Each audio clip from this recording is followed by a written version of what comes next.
Okay sir. ఈరోజు BRS party working president గా ఉన్నటువంటి కేటీ రామారావు గౌరవ ముఖ్యమంత్రి రేవంత్ రెడ్డి గారిని, వారి కుటుంబ సభ్యులను, కాంగ్రెస్ పార్టీని అప్రతిష్ట పాలు చేసే విధంగా మాట్లాడడం జరిగింది. కొడంగల్ లోపల పారిశ్రామిక వాడ కేటీఆర్ మాట్లాడడం ఏంటంటే ముఖ్యమంత్రి గారు అల్లుడు గురించే ఈ సేకరణ జరుగుతుందని చెప్పి అంటున్నాడు. నేను ఇంతకుముందే Telangana industrial infrastructure corporation MD అయినటువంటి విష్ణువర్ధన్ రెడ్డి గారికి ఫోన్ చేసినాను.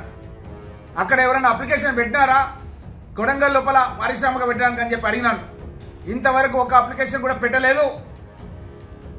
కానీ అక్కడ పారిశ్రామిక వాడ ఎస్టాబ్లిష్ చేసి భవిష్యత్తు లోపల ఎవరైనా గ్రీన్ ఫార్మా కాలుష్యం లేని పరిశ్రమ పెట్టడానికి ముందుకొస్తే వారికి కేటాయించడానికి 600 ఎకరాలను సేకరిస్తున్నాం.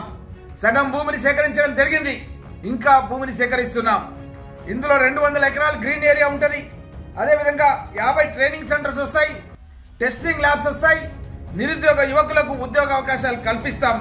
ఫార్మా సిటీలో 15,000 కోట్ల రూపాయల పెట్టుబడి పెట్టే విధంగా ఈ పారిశ్రామిక వాడను ఏర్పాటు చేస్తామని చెప్పి చెప్పడం జరిగింది.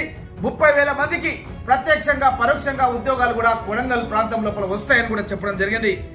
మరి అలాంటి విషయం లోపల ఈరోజు అబద్ధాలను కేటీఆర్ ప్రచార మాధ్యమాలను అడ్డం పెట్టుకొని ప్రజలను తప్పుదోవ పట్టించే విధంగా కొంతమంది ప్రజలను, అదేవిధంగా కొంతమంది బీఆర్ఎస్ కార్యకర్తలను ప్రోత్సహించి అక్కడ కలెక్టర్ పైన, ప్రభుత్వ ఉద్యోగుల పైన దాడి జరిపే విధంగా, తద్వారా ముఖ్యమంత్రి గారికి చెడ్డ పేరు వచ్చే విధంగా నువ్వు కృషి చేస్తున్నావు.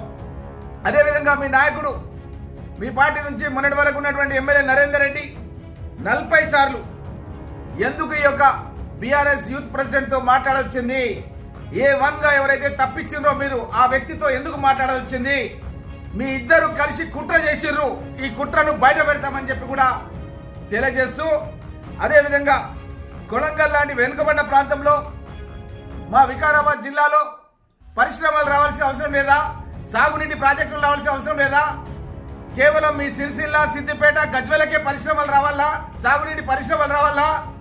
మా దగ్గర ఉన్నటువంటి హైదరాబాద్ జిల్లా వాళ్ళ మేము రంగారెడ్డి జిల్లా అంటే దాన్ని తీసుకుపోయి మీరు జోగులాంబ జోన్లు వేసి సంగారెడ్డిని తీసుకొచ్చి హైదరాబాద్ జోన్లు కలుపుకొని మా యొక్క జిల్లాకు రావాల్సిన ఉద్యోగాలు రానియకుండా చేస్తే ఆ రోజు పోరాటం చేసి మళ్ళీ చార్మినార్ జోన్లు కల్పించడం మా ప్రాణైతే చేయవల్ల నేను అడిగి శాంక్షన్ చేయించుకున్న ప్రాజెక్టుని రద్దు చేసిండు మీ నాయన కేసీఆర్. అదేవిధంగా మా ప్రాంతానికి పాలమూరు, రంగారెడ్డి రావాల్సిన నీళ్లు మా వికారాబాద్, రంగారెడ్డి జిల్లాలకు 1 ఎకరా కూడా మీరు నీళ్లు ఇవ్వలేని మాట మా ప్రాంత వాసులంతా కూడా గుర్తు పెట్టుకున్నారు. మీకు గుణపాఠం చెప్పడానికి ప్రజలంతా కూడా సిద్ధంగా ఉన్నారన్న విషయాన్ని కూడా తెలియజేస్తూ, మీ మాటలు నమ్మడానికి ఇప్పుడు ఎవరు కూడా తెలంగాణ రాష్ట్రంలో ప్రజలు సిద్ధంగా లేరు. నీకు ఇప్పటికైనా కేటీఆర్ ఛాలెంజ్ చేస్తున్నా, నువ్వు ముఖ్యమంత్రి గారు అల్లుడు పరిశ్రమ పెట్టడానికి అప్లికేషన్ పెట్టినన్నావు. నువ్వు కనుక ప్రూవ్ చేయకపోతే 24 గంటల్లో నువ్వు నీ యొక్క సిరిసిల్ల ఎమ్మెల్యేకు రాజీనామా చేయి, నేను పరిగి ఎమ్మెల్యేకు రాజీనామా చేయడానికి సిద్ధంగా ఉన్నా అని చెప్పి కేటీఆర్ కు నేను సవాల్ విసురుతున్నాను. Subscribe us and press the bell icon for more interesting updates.